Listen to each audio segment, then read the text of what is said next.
ఇంతవరకు మాట్లాడిన whether it is a linear regression with one variable or multivariable, one feature or multi features, or polynomial regression, or whether it is binary classification or multi classification, వీటిని అన్నింటిని ఏదైనా మనకి ఒక problem అనేది ఈ algorithms మనం తీసుకొని మనం ఇంతవరకు నేర్చుకున్న వాటన్నింటిలో ఒక ప్రాబ్లం అనేది మనం ఇంతవరకు అడ్రస్ చేయలేదు. That is the problem of over fitting. ఏంటి ఓవర్ ఫిట్టింగ్ అనేది ఇప్పుడు మనం చూద్దాం. ఈ లైన్ ని చూస్తే వెంటనే మీరు చెప్తారు this is a hypothesis function అని. ఈ ఇంటర్వ్యూలను చూడగానే వెంటనే మీరు చెప్తారు ఇవి ట్రైనింగ్ ఎగ్జాంపుల్స్ అని. ఇప్పుడు ఈ లైన్ అనేది లీనియర్ రిగ్రెషన్ కి సంబంధించింది. This is a linear regression. ఇప్పుడు ఈ లైన్ ని ఇక్కడ ఇవే శాంపిల్స్ కి లైన్ ఇప్పుడు మనం ఈ లైన్ డ్రా చేయాలని చూసేటప్పుడు చాలా శాంపిల్స్ మిస్ అయ్యాయి చూడండి. ఇలా చాలా శాంపుల్ ని మిస్ చేస్తూ కంప్యూటర్ ఇక్కడ ఒక లైన్ గీసింది కాబట్టి దీన్ని మనం అండర్ ఫిట్ అని అంటాం. అంటే మనం తీసుకున్న ఈ హైపోథసిస్ ఫంక్షన్ అనేది it is under fit to predict the future values. ఒకవేళ నేను ఫ్యూచర్ లో ఏదైనా ఇన్పుట్ ఇస్తే నా కంప్యూటర్ ప్రాపర్ గా ప్రెడిక్ట్ చేస్తుందని నేను చెప్పలేను. ఇలాంటి కేసుని నేను అండర్ ఫిట్ అంటున్నాను. అండ్ దీన్ని హై బయాస్ కేసు అని కూడా అంటాం. ఎందుకు దీన్ని హై బయాస్ కేసు అంటున్నాం అని అంటే ఇది ఇలా ఇన్ఫినిటీ వరకు ఈ లైన్ వెళ్ళిపోతుంది. అంటే నేనేదో ఎక్స్ యాక్సిస్ మీద నేను సైజ్ తీసుకున్నాను, వై యాక్సిస్ మీద ప్రైస్ తీసుకున్నాను. ఎగ్జాంపుల్ సైజ్ నేను ఒక 1000 ఇస్తే ప్రైస్ దానికి తగ్గట్టుగా, అంటే ఈ శాంపిల్స్ ని బేస్ చేసుకొని చెప్పట్లేదు, అది కేవలం ఆ లైన్ ఏదైతే ఉందో ఆ లైన్ స్లోప్ ను బేస్ చేసుకొని ఇస్తుంది. కాబట్టి ఇది high biased and it is under fit. ఎందుకు అండర్ ఫిట్ అంటున్నాం చూడండి, ఒక్క శాంపిల్ ను కూడా టచ్ చేస్తూ ఈ లైన్ వెళ్ళట్లేదు. Okay, so this is a problem with the ఇక్కడ మనం తీసుకున్న ఈ లీనియర్ రిగ్రెషన్ కేసులో ఈ ప్రాబ్లం వచ్చింది. సరే, ఈ పాయింట్స్ అన్నింటినీ కలిపి మనం సెకండ్ ఆర్డర్ ఈక్వేషన్ ఒకటి తీసుకున్నాం, ఏ పాలినామియల్. ఈ పాలినామియల్ ఈ పాయింట్స్ వరకు కూడా బాగానే ఫిట్ అయింది ప్రెసెంట్ కేసులో. థర్డ్ కేసులో మనం X square, X cube, x⁴ కూడా తీసుకున్నాం. అయితే ఇప్పుడు ఏమైంది, ఇక్కడ కూడా పాయింట్స్ అన్నింటినీ మనకు ప్రాపర్ గా ఫిట్ చేసింది. కానీ దీన్ని మనం ఓవర్ ఫిట్ అని అంటున్నాం. ఓవర్ ఫిట్ అని ఎందుకు అంటున్నాము, సరే ఇక్కడ శాంపిల్స్ అన్ని ఈ లైన్ లో వచ్చాయి, బానే ఉంది. కానీ నాకు ఈ పలానా పర్టిక్యులర్ వాల్యూ దగ్గర నాకు వై ప్రైజ్ ఎంత అని నేను అడిగితే ఇది ప్రాపర్ గా చెప్పలేదు. అంటే కేవలం ఈ కర్వ్ అనేది అన్ని పాయింట్స్ ని ఫిట్ చేస్తూ డ్రా చేయగలిగిన it is not a generalised output. అంటే ఇప్పుడు ఎగ్జామ్ మనం ఏదో క్వశ్చన్ చదివాం. ఎగ్జాంపుల్ ఒక క్వశ్చన్ ఏదో సి ప్రోగ్రామింగ్ కి సంబంధించి what is a function, what is a pointer అని ఒక క్వశ్చన్ చదివాం. ఆ క్వశ్చన్ చదివిన తర్వాత ఎగ్జామ్ లో క్వశ్చన్ వచ్చిందా రాలేదా అని పక్కన పెడితే మొత్తానికి ఎగ్జామ్ కంప్లీట్ అయిపోయింది, మీకు సి ప్రోగ్రామింగ్ లో స్కోర్ వచ్చేసింది. మీరు ఇంజనీరింగ్ కి వెళ్ళారు, ఇంజనీరింగ్ కి వెళ్ళి అక్కడ ఏదైనా ప్రోగ్రామింగ్ కి రిలేటెడ్ గా నేర్చుకుంటున్నప్పుడు క్యాంపస్ ఇంటర్వ్యూకి వచ్చేటప్పుడు ఏదో సంథింగ్ ఈ టాపిక్స్ అడిగారు. అడిగితే రిలేటెడ్ టు ఫంక్షన్ అడిగేటప్పుడు ఆ టాపిక్స్ అన్ని మీకు ఎగ్జాంపుల్ గుర్తుండకపోవచ్చు. ఆ టాపిక్ కి రిలేటెడ్ గా క్వశ్చన్ అడిగేటప్పుడు you may not answer even తో రిలేటెడ్ టు దట్ టాపిక్. ఎందుకని మీరు నేర్చుకున్నప్పుడు కన్ఫైన్డ్ గా పర్టిక్యులర్ గా ఆ క్వశ్చన్ కి ఆన్సర్ మాత్రమే నేర్చుకున్నారు. దానివల్ల జనరలైజ్డ్ గా అక్కడ క్యాంపస్ ఇంటర్వ్యూలో అడిగే క్వశ్చన్ కి మీరు ఆన్సర్ చేయలేకపోవచ్చు. ఎందుకు ఈ ప్రాబ్లం వచ్చింది, మనం చదివేటప్పుడే ఈ క్వశ్చన్ కి సంబంధించిన ఆన్సర్ ని మనం జనరలైజ్డ్ గా మనం చదివిన దాన్ని అప్లై చేయడంలో మనం ఫెయిల్ అయ్యాం. ఇక్కడ కూడా కంప్యూటర్ అదే విధంగా ఫెయిల్ అవుతుంది. ఈ పాయింట్లన్నింటినీ ఇక్కడ మనకు కలిపితే సరిపోదు. మనకు కావాల్సింది ఫ్యూచర్ లో ఏదైనా ఒక ఇన్పుట్ నేను ఇస్తే కంప్యూటర్ అవుట్పుట్ ని ప్రిడిక్ట్ చేయగలగాలి. అలా ప్రిడిక్ట్ చేయగలగడంలో ఇది ఫెయిల్ అవుతుంది. కాబట్టి దిస్ ఈజ్ ఓవర్ ఫిట్ అంటున్నాం. ఇది అండర్ ఫిట్. ఎందుకని ఏ శాంపిల్ కూడా దాని మీద నుండి వెళ్ళట్లేదు. అన్ని శాంపిల్స్ దీని మీద నుండి వెళ్తున్నా ఒకవేళ ఫ్యూచర్ లో నేను ఏదైనా ఈ శాంపిల్ లో లేని వాల్యూ ఇస్తే ఇది ప్రెడిక్ట్ చేయలేదు. So this is over fit. ఇది మనకి కరెక్ట్ డయాగ్రామ్. ఫ్యూచర్ లో ఒకవేళ ఏదైనా వాల్యూ నేను ఇవ్వగలిగితే సైజ్ ని ఇది ప్రెడిక్ట్ చేయగలిగేటట్టుగా ఉంది. ఈ థర్డ్ డయాగ్రామ్ లో చాలా ఎక్కువ వేరియన్స్ ఉందంటున్నాం. ఎందుకు వేరియన్స్ ఉందంటున్నాం చూడండి, ప్రతి దగ్గర కలవ చాలా ఫ్లక్చువేషన్స్ తీసుకొని ఇప్పుడు ఎగ్జాంపుల్ మనం ఎవరో ఇక్కడ ఒక వెహికల్ తో స్టార్ట్ చేసాం. వెహికల్ తో స్టార్ట్ అయ్యి ఈ ప్లేస్‌కి ఎక్కడో పలానా ప్లేస్‌కి వెళ్ళాలి. మీరు ఇలా ఈ రూట్‌లో వెళ్తున్నారనుకోండి, ఇలా ఇటు తిరుగుతూ అప్పుడు మీరు నెక్స్ట్ ఏ రూట్ నుండి వెళ్తారని మనం ప్రిడిక్ట్ చేయలేం. అలా ప్రిడిక్ట్ చేయలేకపోతున్నాం కాబట్టే దిస్ ఈజ్ ఓవర్ ఫిట్. అయితే ఈ ఓవర్ ఫిట్ ప్రాబ్లమ్ అనేది ఎందుకొస్తుంది? ఈ ఓవర్ ఫిట్ ప్రాబ్లమ్‌ని ఎలా ఓవర్‌కమ్ చేయాలి అనేది మనం నేర్చుకుందాం. First of all over fit problem రావడానికి మెయిన్ రీజన్ ఏంటంటే, మనం చాలా ఎక్కువ ఫీచర్స్ తీసుకుంటాం. మనం ఇన్పుట్ చాలా ఎక్కువ ఫీచర్స్ ఇస్తాం. ఆ ఫీచర్స్ ఎక్కువ ఇచ్చి ట్రైనింగ్ శాంపిల్స్ మనం చాలా తక్కువ ఇస్తాం. ట్రైనింగ్ శాంపిల్ అంటే ఏంటి? ఫీచర్ అంటే ఏంటో మీకు ఐడియా ఉంది. ఈ ట్రైనింగ్ శాంపిల్స్ మనం చాలా తక్కువ ఇచ్చి ఫీచర్స్ మనం చాలా ఎక్కువ ఇస్తున్నాం. ఫీచర్స్ అంటే మన ఇన్పుట్స్. పాత స్లైడ్స్‌లో మనం చెప్పుకున్నాం. ఒకసారి పోనీ నేను మీకు స్లైడ్‌కి వెళ్ళి నేను చూపిస్తాను. ఇప్పుడు ఇక్కడ అబ్జర్వ్ చేయండి. ఇక్కడ సైజ్ అనేది ఒక ఫీచర్, నెంబర్ ఆఫ్ రూమ్స్ ఒక ఫీచర్, నెంబర్ ఆఫ్ ఫ్లోర్స్ ఒక ఫీచర్, ఏజ్ అనేది ఒక ఫీచర్. ఇలా మనం ఇస్తున్న ఈ వేరియబుల్స్ అన్నింటినీ ఫీచర్స్ అంటాం. ఇక్కడ మనం ఒక్కొక్క సెట్లో ఇస్తున్న వాల్యూస్ అన్నీ కూడా ఒక్కొక్క ట్రైనింగ్ శాంపుల్. ఇదొక ట్రైనింగ్ శాంపుల్, ఇదొక ట్రైనింగ్ శాంపుల్, ఇదొక ట్రైనింగ్ శాంపుల్. ఇక్కడ మనం ట్రైనింగ్ శాంపిల్స్ 47 ఇచ్చాము, ఫీచర్స్ 4 ఇచ్చాం. అలా కాకుండా చాలా ఎక్కువ ఫీచర్స్ ఇచ్చాం. ఇన్పుట్లో చాలా ఎక్కువ పాసిబిలిటీస్ ఇచ్చాం. కానీ ట్రైనింగ్ శాంపిల్స్ తక్కువ ఇచ్చాం అనుకోండి, అప్పుడు మనకి ఓవర్ ఫిట్టింగ్ ప్రాబ్లం రావడానికి ఛాన్స్ ఉంది. ఓకే, మళ్ళీ మన ఒరిజినల్ స్లైడ్కి వెళ్ళిపోతున్నాం. సో ఇక్కడ మీరు అబ్జర్వ్ చేసినట్టయితే ఈ ఓవర్ ఫిట్టింగ్ ప్రాబ్లం రావడానికి మెయిన్ రీజన్ ఏంటంటే, మనం తీసుకున్న టూ మెనీ ఫీచర్స్ వల్ల అండ్ మనం తీసుకున్న ఈ ఫీచర్స్ అనేవి కంపేర్డ్ టు మన ట్రైనింగ్ శాంపిల్స్ కంటే చాలా ఎక్కువ అవ్వడం వలన ఈ కర్వ్ అనేది, ఈ హైపోథసిస్ ఫంక్షన్ అనేది ప్రాపర్గా మనకి డ్రా అవ్వలేదు. ఈ హైపోథసిస్ ఫంక్షన్ ప్రాపర్గా మనకి డ్రా అవ్వకపోవడం వలన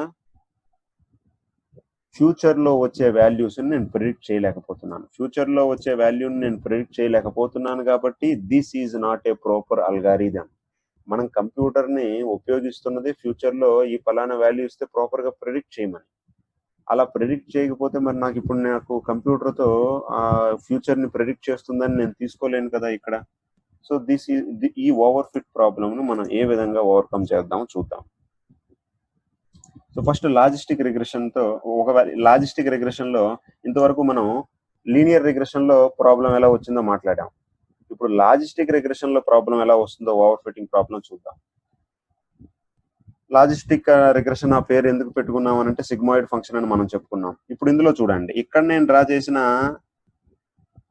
ఈ లీనియర్ రిగ్రెషన్ మోడల్ ఒక లైన్ తీసుకున్నాను. Example, this is the boundary condition.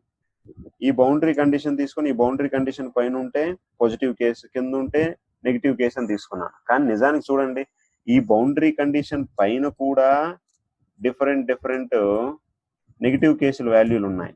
ఈ బౌండరీ కండిషన్ ఈ డెసిజన్ బౌండరీ ఈ లైన్ కింద కూడా సర్కిల్స్ ఉన్నాయి. So this is not a proper case. దీన్ని మనం అండర్ ఫిట్ అన్నాం. సెకండ్ కేసులో చూడండి, ఈ పాలినామియల్ ఒక పెరాబోలాని తీసుకున్నాం. ఈ పెరాబోలాకి పైన ఉన్నవంతా కూడాను పాజిటివ్ కేసుగా తీసుకున్నాం, పెరాబోలా కింద ఉన్నవంతా కూడాను నెగిటివ్ కేసుగా తీసుకున్నాం. అయితే పైన ఒక 2 శాంపిల్స్ వచ్చేసాయి, అంటే ఎర్రర్ కొద్దిగా ఉంది. ఇప్పుడు ఈ కేసులో చూడండి, ఈ కర్వ్ పైన ఉన్నవంతా కూడా ఎగ్జాంపుల్ 1 అని అందాం, ఈ కర్వ్ కింద ఉన్నవంతా కూడా 0 అని అందాం. అవుట్పుట్ చాలా ఎగ్జాక్ట్ గా ఈ కర్వ్ ఈ ఎక్సెల్ ను కూడా ఎలిమినేట్ చేస్తూ వచ్చింది కర్వ్. మనం అప్రిషియేట్ చేయాలి. కానీ ఇక్కడ మనకు ప్రాబ్లం ఏమొచ్చింది, ఒకవేళ ఫ్యూచర్ లో ఏదైనా ఒక వాల్యూ ఇక్కడ వచ్చింది అనుకోండి, ఆ ఫ్యూచర్ వాల్యూని ఇది ప్రిడిక్ట్ చేయడంలో ఫెయిల్ అయింది. ఒకవేళ ఫ్యూచర్ లో ఏ వాల్యూ వచ్చినా ఈ కర్వ్ ప్రాపర్ గా ప్రిడిక్ట్ చేయగలుగుతుంది. ఎందుకని, దీనికి ఒక షేప్ అనేది ఉంది. ఇప్పుడు మనం గీసిన ఈ కర్వ్ అనేది దీనికి ఎటువంటి షేపు లేదు. This is an arbitrary curve. So ఇది ఫ్యూచర్ ప్రిడిక్ట్ చేయలేదు. ఇలాంటి కర్వ్లని మనం ఓవర్ ఫిట్ అని అంటాం. అంటే లాజిస్టిక్ రిగ్రెషన్ లో మనం ఓవర్ ఫిట్ ప్రాబ్లం ఎలా వస్తుందో చూసాం. అదే విధంగా లీనియర్ రిగ్రెషన్ లో కూడా ఈ ఓవర్ ఫిట్ ప్రాబ్లం ఎలా వస్తుందో చూసాం. ఈ ఓవర్ ఫిట్ ప్రాబ్లం వచ్చేటప్పుడు మన హైపోథసిస్ ఫంక్షన్ అనేది ఫ్యూచర్ లో మనం ఇచ్చే ఇన్పుట్స్ కి అది ప్రాపర్ గా అవుట్పుట్ చెప్పలేదు. అంటే ఒక పర్సన్ యొక్క డీటెయిల్స్ ఇచ్చాం, ఈ పర్సన్ కి డిసీజ్ ఉందా, డిసీజ్ ఉంటే కోల్డ్ ఉందా, ఫ్లూ ఉందా, కోవిడ్ ఉందా, ఏదని అడిగాం. అవుట్పుట్ అది ప్రాపర్గా ఇవ్వలేదు. ఎందుకు ప్రాపర్గా ఇవ్వలేదు అంటే ఒక కర్వ్ ఒక పర్టికులర్ ఫార్ములో లేదు, పర్టికులర్ షేప్లో లేదు. ఈ curve future value of x1 కి x2 ఎలా వస్తుందో ఈ కర్వ్ను మనం ప్రిడిక్ట్ చేయలేం. అలా ఈవెన్తో ఇప్పుడు అన్ని శాంపిల్స్ ని ఈ డెసిషన్ బౌండరీ కవర్ చేసినా ఫ్యూచర్ లో వచ్చే వాల్యూస్ ని కవర్ చేస్తుంది అనే ఫ్యూచర్ లో వచ్చే వాల్యూని ప్రిడిక్ట్ చేస్తుందని మనం చెప్పలేం. So this is over fit. మరి ఈ over fit problem logistic regression లో కూడా ఎందుకు వచ్చింది? మళ్ళీ సేమ్ ఆన్సర్. మనం చాలా ఎక్కువ ఫీచర్స్ తీసుకున్నాము. సరే, ఎక్కువ ఫీచర్స్ తీసుకున్నాం అని చెప్తున్నాం కదా, ఇప్పుడు మరి మనం ఫీచర్స్ ని ఎగ్జాంపుల్ ఇవన్నీ మన ఫీచర్సే. Size of house we are taking, ఎన్ని number of rooms we are taking, ఎన్ని ఫ్లోర్స్ ఉన్నాయి, and what is the age of house, and what is the average income, and what is the kitchen size. ఎలా మనం 100 features తీసుకున్నాం. ఈ 100 features తీసుకొని మనం output రావాలని ప్రెడిక్ట్ చేస్తున్నాం. 100 ఫీచర్స్ తీసుకొని అవుట్పుట్ రావాలని ప్రెడిక్ట్ చేసేటప్పుడు అంటే ఎగ్జాంపుల్ అది ఎలాంటిదని అంటే, మీరు బైనరీ క్లాసిఫికేషన్లో ఒక ప్రాబ్లం ఉంది. ఎయిదర్ మీరు ఒక పర్టికులర్ ఫంక్షన్కి వెళ్ళాలి, ఏదో మీ ఇంటి దగ్గర మీ రిలేటివ్స్ ఫంక్షన్కి అటెండ్ అవ్వాలి. అప్పుడు మీరు అన్ని ఫ్యాక్టర్స్ చూస్తున్నారు. ఫస్ట్ ఫ్యాక్టర్ ఏంటి? ఈ ఫంక్షన్ అనేది ఉండేటప్పుడు నాకు ఎటువంటి ఎగ్జామ్ ఉండకూడదు. సెకండ్, ఒకవేళ ఎగ్జామ్ ఉంటే నేను వెళ్ళను, అది ఫస్ట్ ఇన్పుట్. సెకండ్, ఆ పర్టికులర్ ఫంక్షన్ అనేది సండే రోజున పడకూడదు, అది సెకండ్. థర్డ్, ఆ రోజు వర్షం పడకూడదు. నెక్స్ట్ ఫోర్త్, ఇంకేదో ఒక ఇన్పుట్ చెప్తున్నారు మీరు. ఆ ఫంక్షన్ ఉండేటప్పుడు ఇంకొకరి ఫంక్షన్ ఉండకూడదు, మా రిలేటివ్ కి ఎటువంటి ఫంక్షన్ ఉండకూడదు. నెక్స్ట్ ఇంకోటి చెప్తున్నారు, ఏదో నేను టీవీలో ఏదో ప్రోగ్రామ్ చూస్తాను, ఆ టీవీలో ప్రోగ్రామ్ వచ్చేటప్పుడు ఆ ఫంక్షన్ ఉంటే నేను వెళ్ళను. నెక్స్ట్ అలా నాకు హెల్త్ బాగుండాలి. నెక్స్ట్ అప్పుడు కోవిడ్ లాక్డౌన్ ఉంటే నేను వెళ్ళను. అలా 100 ఫీచర్స్ ఇన్పుట్స్ మనం ఉన్నాయి. ఇప్పుడు ఇవన్నింటిలోని ఈ అన్ని ఫీచర్స్ మనం ఇచ్చి అవుట్పుట్ ను మనం ప్రెడిక్ట్ చేయాలని చూస్తున్నాం. ఇప్పుడు ఇన్ని ఫీచర్స్ ఉన్నాయి కాబట్టి మనకి ఈ ఓవర్ ఫిట్టింగ్ ప్రాబ్లం అనేది వస్తుంది. సరే, ఒకవేళ పాసిబిలిటీ ఉంటే నెంబర్ ఆఫ్ ఫీచర్స్ ని మనం తగ్గించాలి. అది మనం ఓవర్ ఫిట్టింగ్ ప్రాబ్లం రాకుండా ఉండాలంటే చేయాల్సిన పని. We have to reduce the number of features. But number of features ని రెడ్యూస్ చేయాలనంటే మాన్యువల్ గా మనం మాక్సిమం మనకు అవసరం లేని ఫీచర్స్ అన్ని రిమూవ్ చేసేయాలి. ఆ తర్వాత కంప్యూటర్ దానికి ఒక అల్గారిథం ఉంది, దాని పేరు మోడల్ సెలక్షన్ అల్గారిథం అని అంటారు. తర్వాత మనం నేర్చుకుంటాము. ఈ మోడల్ సెలక్షన్ అల్గారిథం ఉపయోగించి కంప్యూటర్ కొన్ని ఫీచర్స్ ని ఎలిమినేట్ చేసేస్తుంది. ఈ ఫీచర్ అవసరం లేదు అని కంప్యూటర్ దానంతట అది ఎలిమినేట్ చేసేస్తుంది. సో మాన్యువల్ గా మనం కొన్ని ఫీచర్స్ ని రెడ్యూస్ చేస్తాం. అలానే మోడల్ సెలక్షన్ అల్గారిథం ఉపయోగించి కంప్యూటర్ కొన్ని ఫీచర్స్ ని రెడ్యూస్ చేసేస్తుంది. ఇది నెంబర్ ఆఫ్ ఫీచర్స్ ని రెడ్యూస్ చేస్తే ఈ ఓవర్ ఫిట్టింగ్ అన్న ప్రాబ్లం రాదు. సరే, మనం నెంబర్ ఆఫ్ ఫీచర్స్ తో ఎక్కడ రాజీ పడలేదు. అంటే 100 ఫీచర్స్ మనకి ఇంపార్టెంటే, అందులో ప్రతి ఇన్పుట్ ఫీచర్ ఇంపార్టెంటే. అప్పుడు మనం ఏం చేస్తాము? నేను ఫీచర్స్ ని రెడ్యూస్ చేయలేను, ఇంకేదైనా ఆల్టర్నేటివ్ ఉందా అని అంటే అప్పుడు మనం ఏమంటున్నాం? ఇంకొక ఆల్టర్నేటివ్ ఉంది, దాని పేరు రెగ్యులరైజేషన్.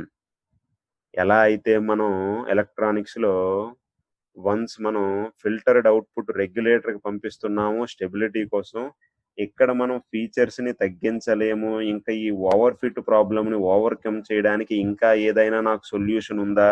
అది దేంట్లో అయినా అవ్వచ్చు.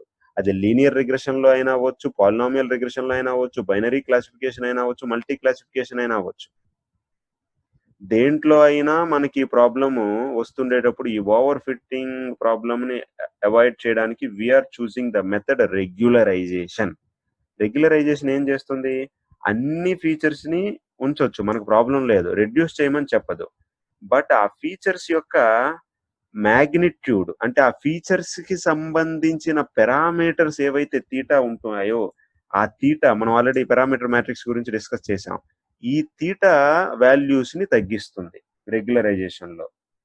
సో ఒకవేళ మనం చాలా ఎక్కువ ఫీచర్స్ ఉన్నప్పటికీ కూడా ఈ రెగ్యులరైజేషన్ మెథడ్ ఉపయోగించి మనం ప్రాపర్ గా హైపోథసిస్ ఫంక్షన్ ని డ్రా చేయగలం. హైపోథసిస్ ఫంక్షన్ ని ప్రాపర్ గా డ్రా చేయగలగడం వలన ఫ్యూచర్ లో వాల్యూస్ ని ఎగ్జాక్ట్ గా మనం ప్రెడిక్ట్ చేయగలుగుతున్నాం. This is the solution for the overfitting problem. So first మనం ప్రాబ్లం తో స్టార్ట్ చేసాం. ఓవర్ ఫిట్టింగ్ అన్న ప్రాబ్లం ఎందుకు వస్తుందో చెప్పుకున్నాం. ఓవర్ ఫిట్టింగ్ అన్న ప్రాబ్లం రావడానికి నెంబర్ ఆఫ్ ఫీచర్స్ ఎక్కువ ఉన్నాయని చెప్పాం. సరే, సొల్యూషన్ మనం చెప్పాం. ఆ ఓవర్ ఫిట్టింగ్ ప్రాబ్లం ని ఓవర్ ఫిట్టింగ్ లో వస్తున్న మన గ్రాఫ్లు అన్ని శాంపిల్స్ కవర్ అవుతున్నాయి, కానీ మనకి ప్రాబ్లమ్ ఏంటంటే ఇప్పుడు అన్ని శాంపిల్స్ కవర్ అవ్వడం మనకు కావాల్సింది కాదు. ఫ్యూచర్‌లో ఒకవేళ న్యూ ఇన్‌పుట్ ఇస్తే అది ప్రిడిక్ట్ చేయగలుగుతుందా అన్నది మనకు కావాలి. అంటే ఇప్పుడు ఒక క్వెషన్‌కి మన ఆన్సర్ వస్తే అది సరిపోవట్లేదు. మనం అంటుంది ఏంటంటే ఈ కాన్సెప్ట్ ఒకవేళ ఫ్యూచర్‌లో అక్కడున్న క్వెషన్‌తో రిలేటెడ్ లేని క్వెషన్‌ని ట్విస్ట్ చేసి ఒకవేళ అడిగితే జనరలైజ్డ్‌గా నువ్వు చదివినది ఆన్సర్ చేయగలవా? అనంటే నేను ఆన్సర్ చేయగలనంటే ఓవర్ ఫిట్టింగ్ ప్రాబ్లమ్ ఇంకక్కడ లేనట్టే. సో, మనం ఇచ్చిన ఈ కర్వ్‌లో ఇప్పుడు ప్రెజెంట్ అన్ని శాంపిల్స్ కవర్ అవుతున్నాయన్నది కాదు మనకు కావాల్సింది. ఫ్యూచర్‌లో ఒకవేళ ఒక ఇన్‌పుట్ మనం ఇస్తే దానికి ఔట్‌పుట్ చెప్పే విధంగా మన కర్వ్ ఉండాలి. ఆ హైపోథెసిస్ ఫంక్షన్ అలా ఉండాలి. Irrespective of whether it is linear regression or logistic regression మనకనవసరం. అలా ఉండడం కోసం మనం ఏం చేస్తున్నాం, ఇన్‌పుట్ ఫీచర్స్ అన్నింటిని మనం తగ్గించమన్నాం. ఇన్‌పుట్ ఫీచర్స్‌ని మనం మాన్యువల్‌గా తగ్గించొచ్చు. మాన్యువల్‌గా తగ్గించిన తర్వాత కంప్యూటర్ మోడల్ సెలక్షన్ అల్గారిథం ఉంది. ఈ మోడల్ సెలక్షన్ అల్గారిథం ద్వారా తగ్గించొచ్చు. This is one option. లేదు మనం ఫీచర్స్‌ని ఎక్కడా తగ్గించడానికి ఛాన్స్ లేదు అన్నప్పుడు we are going for the second method which is regularisation. ఈ రెగ్యులరైజేషన్‌లో ఏం చేస్తున్నాం, ఫీచర్స్ అన్నింటిని అలానే ఉంచేస్తాం.